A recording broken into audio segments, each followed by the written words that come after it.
迎收睇《地球大神秘》，我係鄭子誠。大家好，我係吳杏美。無論係對於人定係動物嚟到講咧，靈魂可以話係最神秘嘅部分。嗱，佢到底係點樣？有幾多關於佢嘅神秘之處，仲未被世人測透呢？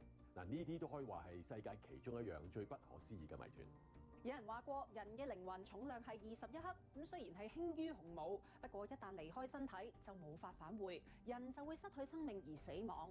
但另一方面，古今中外唔同嘅文化以及宗教都流傳有人類被其他靈魂附體，甚至稱為鬼上身嘅傳說故事。到底呢個世界上係咪真係有靈魂附體呢？仲有幾多關於靈魂嘅神秘謎團係我哋仍然未能夠知道嘅呢？我哋攝製隊去到馬來西亞，透過好朋友簡牧師認識嘅真實個案去解開呢一切謎團。以下內容或者會令人情緒不安，敬請家長陪同子女收看。靈魂到底係咩嚟嘅呢？係點樣嘅呢？點解一離開人嘅身體就代表失去生命而死亡呢？人死咗之後，靈魂到底仲存唔存在嘅呢？如果存在，又會去邊？以上一切疑問都係幾千年以嚟冇任何專家可以提供到一致答案嘅千古謎團。縱然世上絕大部分人都冇見過靈魂，不過幾乎所有人都相信靈魂係真實存在。早於2000幾年前嘅戰國時代，詩人屈原就已經以靈魂呢一個字去形容人嘅自由意志。而且無論係蘇美爾、古埃及、古希臘、古印度、猶太教、中東地區等世界各地嘅遠古文明，都已經有靈魂嘅相關記載。不過另一方面，各種文明同宗教都認為呢一個世界係有人類會被其他靈體附身嘅事情發生。到底點解會咁？而呢一啲會附身嘅靈體，到底係乜嘢靈魂呢？基督教派就認為，人死咗之後，靈魂唔會再留喺人世，所以靈魂附體係魔鬼呢一類超自然嘅邪靈用嚟迷惑人類嘅手段。亦有人認為，所謂靈魂附體可能只係精神病嘅一種。基本上連精神科嘅醫生係好專業嘅，佢如果本身冇信仰嘅話咧，佢見到一啲嘢佢都好難解釋，佢就只會將佢歸類。但係你話起碼我哋宗教界嘅人士見到嗰個嘅被鬼附嘅人咧，係有啲超自然現象出現。即係例如佢突然間佢譬如可能80磅咁，但係佢可以力大無窮嘅。咁啊聖經講一個人被鬼附嘅時候，俾鐵鏈都綁唔住噶嘛。咁或者佢食嘢嘅習慣好大改變嘅，夜晚就唔瞓嘅，日頭先瞓嘅。嗰啲樣會變樣啊，你會認到呢個人個樣係唔同咗。咁呢啲咁嘅情況就好少係精神病啦，因為有超自然現象出現咧，就係靈界嘅問題居多啦咁樣。嗱，住喺馬來西亞嘅 Pauline，從小就好熱衷於接觸同靈體有關嘅事物，例如打齋、招魂預測彩票結果等中國傳統嘅宗教活動。於是好多年之前就開始被邪靈附身，甚至仲因此出現各種可怕嘅經歷。我讀完書出嚟吉隆坡做工嘅時候，就開始有一日我就頭好暈咯。有一晚我夢到喎，一個聲幫我講：你去食齋，你去救人。收尾我冇做喎，又第二晚好嬲喎，嗰個靈又嚟咯。我叫你做嘅嘢做咩你冇做？收尾我就參加一個宗教啦，好似有人過身，我放工我就同佢哋去念經咯。到我大佬過身，去火葬場嗰陣時我去燒嘛，喺嗰度我起靈咯，我會加持嘅喎，法師啊，佢哋都話：哇，你做咩啊？跟住睇到我話：哇，好似做法咁樣哦，佢哋都停咗咯。不如你做晒咯，你會自己起銅嘅喎，唔使人哋救喎。有啲師傅就講：你一定要跳銅幫人嘅，你走唔甩咗噶啦。就係你唔做咯，你唔做佢唔答應你嗰個靈界，佢唔放過你。因為我一直病嘛，我呢度醫嗰度醫冇人幫我嘅。嗱，好難去證實係咪真係邪靈睇中佢咧，定抑或佢睇中個邪靈啦？四周圍嘅人未將佢即係捧到天咁高啦，係咪？佢一方面好想嗰個靈界走，但係第二方面佢又唔想失去嗰個超能力，咁咪好難講起走咯。但係通常咁樣得着超能力嘅人咧，都要有代價嘅，所以呢個即係有個叫等價交換嘅原理喺度嘅。所以一般上呢啲人咧就會遇到好多好離奇古怪嘅一啲嘅不幸嘅遭遇。正當 Pauline 冇晒辦法之際，Pauline 丈夫嘅朋友就建議佢哋一齊去教會尋求耶穌嘅幫助。但係當 Pauline 去到教會之後，就發生更多神秘事件。我講我愛死咯，我好辛苦，我講我唔想做人，咁樣落去我好辛苦。後尾我就去教會，呢個姐妹就帶我嚟，我帶你見牧師啦。牧師通常是沒有邀請人禱告的 ，OK。但是我陪他來到前面的時候，突然間他的眼睛變了，他這樣子很生氣的樣子，然後他就倒在地上滾來滾去，我們就為他禱告咯，叫他然後接受主耶穌。跟住我就掙扎好耐啊，成粒鐘。呢個姊妹就講：你幫我一齊一句一句講出嚟。阿爸天父召我，搞掂，做得起身。後來 Pauline 決志讓耶穌成為佢生命嘅主。不過簡牧師後來發現，纏繞喺 Pauline 身上嘅邪靈數量竟然係數以萬計。於是簡牧師就透過多次嘅醫治釋放，逐步驅趕 Pauline 身上嘅眾多邪靈。Pauline 就長期要同體內嘅邪靈爭戰。牧師有教我幫自己祈禱。但係發作嘅時候好難好難，佢好似控制到我，佢會整到我呼吸冇力，我成身冇力行嘅喎，會成日講不如我自殺死咯，我唔使咁痛苦嘛，因為我拜太多偶像啊，所以我都係靠牧師幫到我咯，因為佢唔係一隻，好多好多。哇！我 Pauline其遇到嗰啲邪靈嘅攻擊啊，實在係唔簡單。一味做咗幾個月，越嚟越發現啊，越多嗰啲唔同嗰啲靈界啊，攻擊佢嘅身體，好多病痛。佢初嘅時候佢嚟啦，佢行路咧好似老人家咁樣啊，好似老人家，慢慢嘅冇力咁樣嘅。佢個腳係咪呢兩邊啊？個腳嘅後邊咧，全部都有邪靈喺度捆綁住。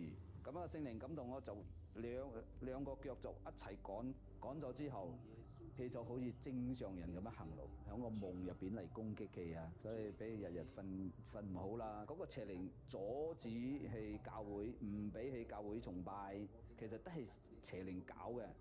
我哋幫佢趕咗之後，佢個人咧就成個心情就穩定咗。我問佢啊，係咪每一次做咗你都可以好平靜嘅、好安心啊，比較心情靚咁樣翻屋企啊？係啊，佢就係咁樣樣。隨住簡牧師不斷為 Pauline 進行醫治釋放祈禱，Pauline 嘅情況逐步得到改善。不過由於邪靈數目太多，所以仍然受到邪靈影響，甚至會突然發作。講我去教會就嚟㗎啦，好似今日我一入到呢度，哇！我死，頭又嚟痛又暈，又唞唔到氣。喺呢一刻 ，Pauline 仍然望落好正常，對答如流。但係下一刻就突然發生意想不到嘅事。好似今日你哋嚟咁樣幫你講話，一定發火。阿爹你話今日睇片咧都有啲驚嘅，邊個嚇親先？你話驚咧就唔係好驚嘅，因為咧佢都係一開始傾下，咁就突然間你完全冇任何預兆嘅喎，上一秒都仲係講傾一路都講緊嗰個話題，突然間下一秒就即刻哇咁樣喎，即係咁嘅人都驚啦，係咪啊？係咯，即刻兇惡晒啦成個人。我腳都有少少震一震嘅，都唔夠一秒咁，其實知道佢係發生咩事，咁其實唔驚嘅，所以我咪就係喺心裏面話：耶穌快啲趕走佢。去到訪問嘅後段，就算牧師坐喺 Pauline 隔離，佢嘅神情都突然變得怪異。Pauline 體內嘅邪靈竟然再次發作。幫阿 Pauline 趕鬼嘅時候，有時出現嘅靈啊，我個心入邊啊，我唔知道係。我唔知係咩名，我心入邊會問祈禱，心入邊祈禱神啊，呢個係咩靈？有時問多幾次都唔知啊，得嗰個答案咧係唔知佢嘅名嗰啲靈嚟嘅。啊，睇到冇？啊，嚟啦！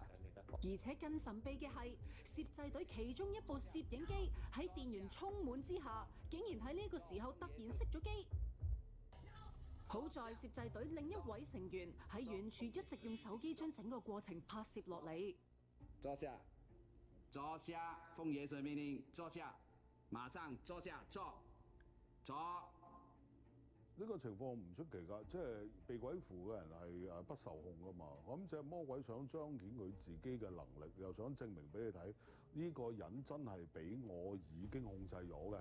咁佢咪會彰顯出嚟。嗱，當你同佢傾偈訪問佢嘅時候咧，追到一啲嘅佢嘅底線或者紅線嘅時候，或者敏感嘅問題咧，佢係有機會彰顯嘅。咁但係通常如果咁嘅情況真係彰顯嗰啲嘅鬼咧，好小兒科嘅啫。如果正式好勁嗰啲咧，你點樣撩佢，點樣話佢咧，佢都可以好冷靜地坐喺度唔喐㗎。然後你只係感覺到間房間係充滿咗寒氣，你嗰種嘅不寒而慄嗱，你係冇任何外顯現象見到呢個人真係被鬼附。嗰種嘅鬼咧係嗰個即係個 power 係大好多㗎。我哋話有句説話好好㗎，話人怕鬼咧係3分嘅啫，鬼怕人係7分嘅。但係你就驚過去嘅時候咧，嗰7分都冇咗啦，佢咪嚟恰你咯，係好簡單啫。喺呢個過程入邊咧，其實好辛苦啊。因為出好多力啊，我嘅手腳會痛1個禮拜啊，因為出力啊、嗌啊，我喉嚨會痛咯。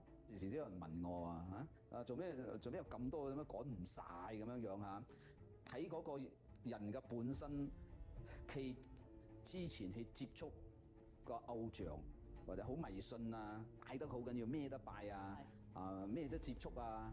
咁樣嘅情況嘅人啊，佢身上肯定好多啊！如果唔係，你冇咁樣嘅呢啲咁樣嘅超能力。未信主咧，我過咗唔係人過嘅日子咯，好似喺地獄咁樣。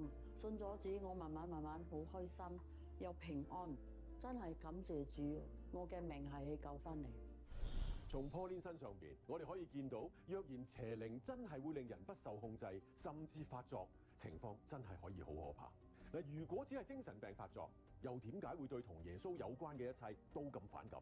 所以同邪靈有關嘅一切事物，真係千祈唔好主動接觸。當你真係不幸被邪靈攪擾，若然耶穌真係最有能力幫助我哋脫險，你又想唔想嘗試一下接受佢嘅幫助呢？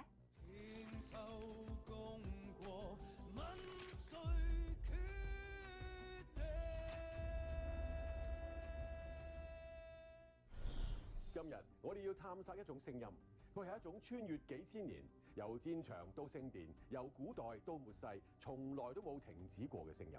嗱，呢一種咧就係號角嘅聲音啊！喺古代，佢曾經令到堅固嘅城牆倒塌；喺猶太人嘅傳統入面，佢係呼召人悔改嘅警號；喺聖經嘅預言裏面，佢標誌住一個時代嘅終結同另一個永恆嘅開始。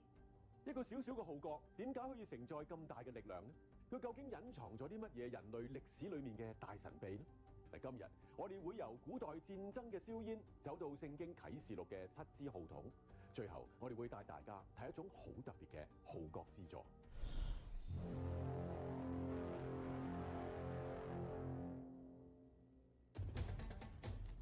5000年前，山東龍山文化遺址嘅陶製號角係人類最早嘅聲音信號器之一。號角用獸角做，聲音高亢雄渾，可以穿透戰場嘅嘈雜同風沙。喺古代中國，佢係進軍號角同埋鳴角收兵嘅命令；喺古代埃及，佢既係軍事指令，亦都係宗教儀式嘅召喚。但係喺人類所有文明入面，冇一個民族好似以色列人咁，賦予號角咁深刻嘅神秘意義。西乃山下，龍雲密布，雷轟閃電，角聲越嚟越大，響遍曠野。呢一個係聖經第一次提到號角，喺上帝頒布律法嘅時刻，用角聲召集百姓，宣告上帝降臨。聖經入邊嘅號角主要有2種，一種係角，希伯來文叫做紹法爾，用公羊角製造，彎彎曲曲，好似救恩嘅角。呢種樂器喺約書亞攻打耶利哥城嘅戰役入面發揮咗震撼嘅作用。祭司吹角，百姓呼喊，堅固嘅城牆就咁倒塌。另一種係銀號筒，用銀錐出嚟嘅直筒，大約45厘米長，只可以由祭司吹奏，用嚟召集會眾、拔營起行、慶祝節期，仲有喺戰爭入面向神求救。喺出埃及記19章就記載耶和華上帝喺極大嘅角聲伴隨之下降臨於西乃山。角聲係用嚟聚集百姓喺山下朝見上帝，因此號角亦有屬靈號召嘅意思，呼喚人心轉向上帝。1000幾百年之後，耶穌喺加利利海邊發出來跟從我嘅號召，令彼得及安德烈等12門徒放低自己嘅工作同身份，成為世上嘅鹽同光，並且參與對抗黑暗嘅屬靈爭戰。耶穌嘅號召猶如無形卻極具威力嘅角聲，今日佢仍然繼續向每一個人吹響。當我哋聽到呢啲響聲，又準備好去跟隨佢未呢？但係呢一切都只係號角喺人類歷史入面嘅序曲，真正嘅終章寫喺聖經嘅預言裏面。啟示錄入面，7位天使揸住7支號筒，準備吹響。每一次吹號都伴隨住末世災難嘅降臨。地、海、江河、日月星辰，1/3被摧毀。呢個唔單止係審判，更加係警醒，呼喚人類喺末世嘅風暴來到之前，回轉歸向上帝。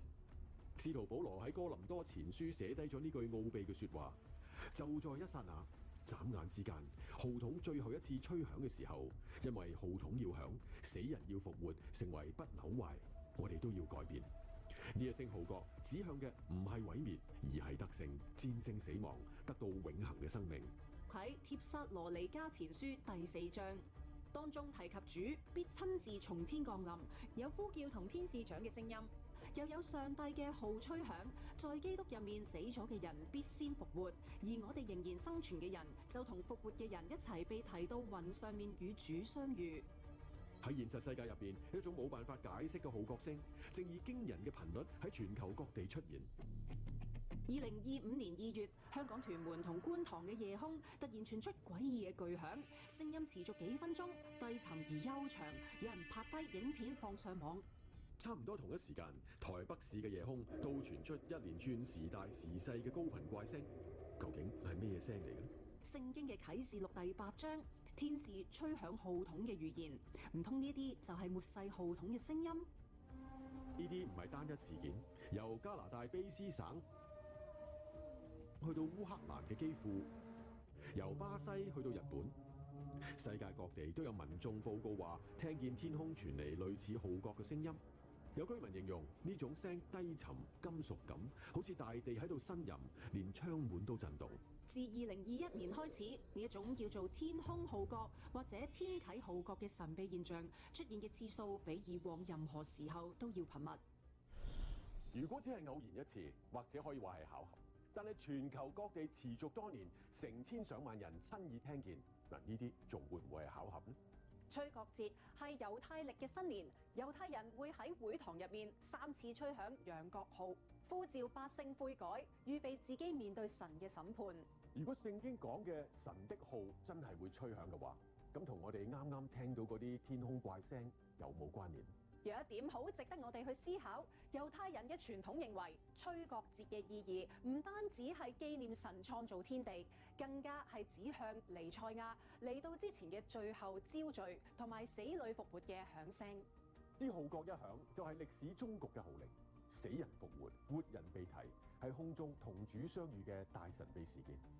末世嘅時候，我哋一定要注意下，有號筒吹響嘅聲音，你聽唔到咧。被提嘅時候，你留低咧，面對7年大災難就非常恐怖。以前有日去到紐約嘅第5大道車水馬龍，突然之間咧就掹住佢個朋友，佢話你聽唔聽到有積卒叫啊？佢話你唔信啊，就行埋一棵嘅樹底，揭開一塊嘅細細嘅石頭，個積卒咧就跳出嚟咯。你點解會聽到呢啲積卒聲啊？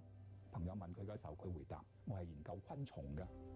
聽好多唔同昆蟲嘅叫聲，我嘅耳朵已經係訓練到邊啲嘅聲音。聖靈用好微小嘅聲音，透過我哋每一日同神親近，透過我哋讀聖經嘅真理，呢啲聲音就話俾你聽，要好好預備啊！由而家去操練自己。